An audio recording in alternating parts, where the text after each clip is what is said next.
الجود والأخلاق، ودعانا العدل والحق والصدق ومكارم الأخلاق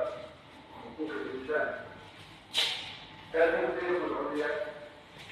التي أسسها دعوة النبي صلى الله عليه وسلم، وأثمرت حياة نقية راقية للأمة العربية، واعتزت بها الأمة الإسلامية، فسمت أخلاقها واستقام سلوكها، وقدمت للبشرية نماذج من القمم في التشريع والعلوم المختلفة والحفاظ على حقوق الإنسان وحريته وكرامته. جلبت انتباه الأحرار من المفكرين في الغرب على الرغم من الغيوب التي حاول المتعصبون أن يحجبوا بها آثار هذه العظمة، فانطلقت ألسنتهم تعبر عنها في وضوح وصراحة وشجاعة، حتى رأينا رجلا لتتركته يقول: لا ريب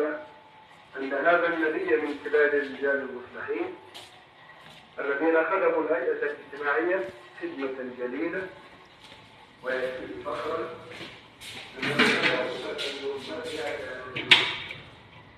وجعلها تجمع الانسان وتحث عن سفك الدماء وتقديم الضحايا، ويكفيه فخرا أنه فتح طريق الرقي والتقدم، وهذا عمل عظيم لا يفوز به إلا شخص يؤتي قوة وحكمة وعلما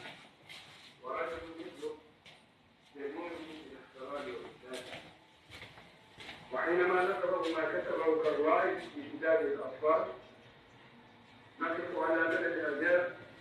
وتقدير العظمة المحمدية التي لمسها ذلك الشعب الحر حينما قرأ ما كتب عن رسول الله صلى الله عليه وسلم،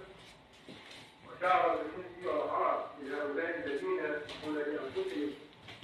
أن يشيعوا الأباطيل عن بطل الأبطال، فيقول: من العار أن يصبح إنسان متمكن من أبناء هذا الدين إلى وجه القائلين من الأمة الإسلامية